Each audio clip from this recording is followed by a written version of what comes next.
Hello everyone, welcome to yet another session of Decoding Toppers Answer Writing Copy of Avlokan IAS. So today we are continuing with our GS1 copy, but today we are taking geography. We have already covered one question of geography in earlier part and moving with the next question ahead. तो जैसा कि अभी सबको पता है mains का result आया है, बहुत सारे लोगों का हुआ है, बहुत सारे लोगों का नहीं हुआ. तो for those who are going to write prelims 2025 I really advise कि ये जो दिसंबर टू फरवरी का टाइम है please develop your answer writing. अगर पहले कोई मिस्टेक्स हुई हैं तो उनसे सीखो, आगे बढ़ो. And for this toppers answer writing plays a very important role, क्योंकि ये वो लोग हैं जिन्होंने एग्जाम को क्लियर किया है अपने थॉट से, राइट? तो जरूरी हो जाता है इन सब चीजों का एनालिसिस करना कि हमारी क्या गलती थी और जो सिलेक्ट हो रहे हैं या रैंक ला रहे हो वो क्या कर रहे हैं. ओके, हमने ऑलरेडी बहुत सारे वीडियोस पहले भी कवर किए हैं. Please do watch them for a structural understanding. और भी हम आगे बहुत सारे टॉपर्स की कॉपीज लेके आएंगे विच वी थिंक की will be beneficial to you. Okay, अब आंसर राइटिंग में मेन चीज है डिमांड को हिट करना. कंटेंट कितना भी कुछ भी हो, it will not make sense if you are not hitting the demand. Okay, तो हमें इन 2-3 महीनों में यही चीज को डेवलप करना है. ओके, ठीक है. तो बाकी इसके बाद वाले या इसके पहले वाले भी लेक्चर्स देख लेना. बहुत सी चीजें समझ में आएंगी, और कोई डाउट हो या फिर कोई डिमांड हो that we should cover in our videos as well, please write in the comment section below. Let's move on to the question now.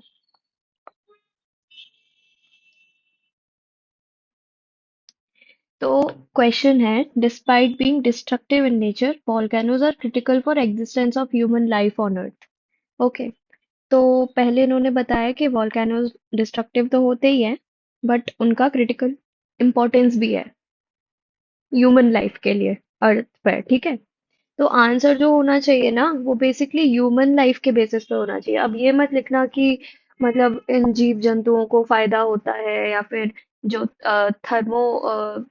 थर्मोहेलाइन I guess बोलते हैं ऑर्गेनिजम्स होते हैं उनको फायदा होता है, ऐसा नहीं लिखना है. ह्यूमन लाइफ सेंट्रिक आंसर लिखना है.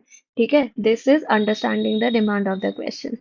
अब इंट्रोडक्शन पे आते हैं. Okay, volcanoes are natural structures and uprising that emanates lava, pyroclastic material formed due to actions of plate tectonics. ठीक है, फेयर इंट्रोडक्शन, डेफिनेशन दी है. ओके, बट इसके साथ एक एग्जाम्पल भी होता तो it would have been great. बहुत सारे हम एग्जाम्पल दे सकते हैं, जैसे जो पैसिफिक रिंग ऑफ फायर पे है ना, तो वो वाले एग्जाम्पल दे सकते हैं. जैसे एक एग्जाम्पल क्या, मोना लोआ जो है हवाई में. Okay, that we can write. फिर आएंगे मेन जो first demand of the question है, डिस्ट्रक्टिव इन नेचर. अब डिस्ट्रक्टिव नेचर ऑफ वॉल्केनोज ये डायरेक्टली क्वेश्चन से उठाई गई हेडिंग है. ओके, ये मैं हमेशा बोलती हूँ, हमेशा हेडिंग क्वेश्चन से उठानी है, क्योंकि it shows the examiner that you have addressed the demand of the question well. मैं बार बार डिमांड पर इसीलिए फोकस कर रही हूँ क्योंकि सच में, trust me, this is the thing that will fetch you marks. आप कितना अच्छा कंटेंट लिख लो, बट अगर वो क्वेश्चन के जो पूछा गया है उसके लाइन में नहीं है ना, you will not get marks. ये डिमांड इंपॉर्टेंट है हिट करना. अब एक और चीज मैं बताती हूँ कि हमेशा जब आप ज्योग्राफी का आंसर लिख रहे हो हमेशा ड्रॉ डायग्राम. ओके, अगर वो बिल्कुल ही irrelevant है तो बात अलग है, but if it is relevant please draw it. छोटा सा डायग्राम बनाना है, ज्यादा स्पेस भी नहीं कवर करेगा, ज्यादा टाइम भी नहीं लेगा. जैसे वॉल्केनो का स्ट्रक्चर बता दिया. अब इसमें इंपॉर्टेंट क्या होती है, लेबलिंग. जैसे माग्मा माग्मा चेम्बर जो है ये होता है, ये वेंट होता है, ये क्रेटर होता है ना. और ये जो माउंटेन बन जाता है आफ्टर कंटिन्यूअस वॉल्केनिक एरप्शन, ये सब चीजें बताना थोड़ा सा इम्पोर्टेंट हो जाता है. तो वापस आते हैं फर्स्ट हेडिंग पर, डिस्ट्रक्टिव नेचर ऑफ वॉल्केनो. अब जो कीवर्ड है वो है इल्यूसिडेट. इल्यूसिडेट का मतलब क्या होता है, स्पष्ट कीजिए. स्पष्ट कीजिए इन द सेंस व्हाट, कि हमने एक स्टेटमेंट दिया है, you have to give explanation कि वो स्टेटमेंट सही हो जाए, है ना. बट यहाँ पे do you see the explanation, it's just points, right? It is not a right way to put. ठीक है, टाइम की कमी होगी या whatever is the reason, ऐसा कर सकते हैं, but you know what is the more relevant form, it's like point and example method, है ना, in these type of question. जैसे फर्स्ट इन्होंने दिया laws of life and property, second दिया air pollution and diminish visibility. Okay, जैसे example mount Krakatoa in Indonesia explosion, third है dangers of spread, fourth है earthquake prone. जैसे earthquake prone, अब ये ना बहुत ज्यादा डिस्क्रीट एक तरीके से पॉइंट हो गया, थोड़ा एक्सप्लेन भी करना पड़ेगा ना कि कैसे earthquake, how it generates. Fifth point दिया जैसे induces tsunami Fukushima in Japan, अगर यहाँ पे भी ऐसा एग्जांपल दे देते तो इट वुड बी बेटर, है ना। सिक्स पॉइंट है डिस्ट्रक्शन ऑफ इंफ्रास्ट्रक्चर, अब देखो ये फर्स्ट और six point, loss of life and property, destruction of infrastructure, ये भी एक तरीके से सेम हो गया। तो कहना मैं ये चाहती हूँ, थोड़ा सा हमें इंटीग्रेटिव अप्रोच लेके चलना है। ओके, यहाँ पे पॉइंट, इसका एक्सप्लेनेशन और इसका एग्जाम्पल, थोड़ा सा ऐसा लेके चलोगे ना तो it will be more suitable. Okay, moving on to the next heading, volcanoes are critical for existence of human life. Again, as it is from the question, critical for the existence of human life on earth.